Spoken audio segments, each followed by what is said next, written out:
Isusumbong kuno ni Miguelito itong si Tanggol kay Ramon. Sigurado si Miguelito na hindi alam ni Ramon ang ginagawa ni Tanggol. Dahil sa maling paghuhula ni Roberto na ang mga Montenegrong may kinalaman sa nangyari sa kanya. Pero hindi niya batid na ang kanyang kapatid mismo ang nagtangka sa kanyang buhay.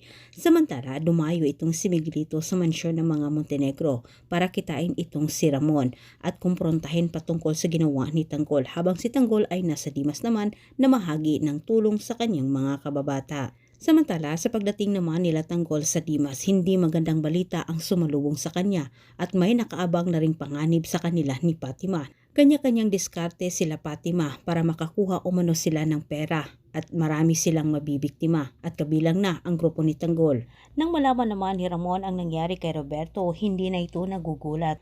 Anya, hindi na umano siya nagtataka kung bakit merong gustong magtangka sa buhay ng alkalde. Nagugulat ang mag-ama na bigla namang dumating itong si Gustavo at Roberto. Kanilang pinag-usapan ang nangyari at sa nangyaring ding pananambang sa mga kaibigang dayuhan ni Miguelito. Sinabi ni Roberto kay Don Julio na sabay umanong nangyari sa pananambang ng kaibigan ni Miguelito at sa nangyaring pagtangka sa buhay ni Roberto.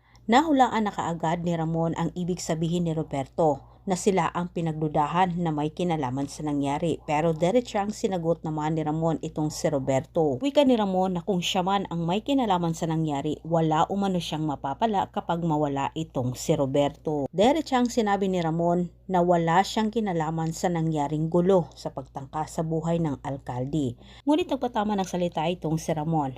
Wika nito, kailangan umanong tumingin ni Roberto sa paligid dahil baka nasa paligid lang umano ang totoong kaaway nito. Sa kabilang dako, masamang balita ang sumalubong kala Tanggol tungkol ito sa nangyari kay Tinding at sa ginawa ni Ricor sa kanyang ina.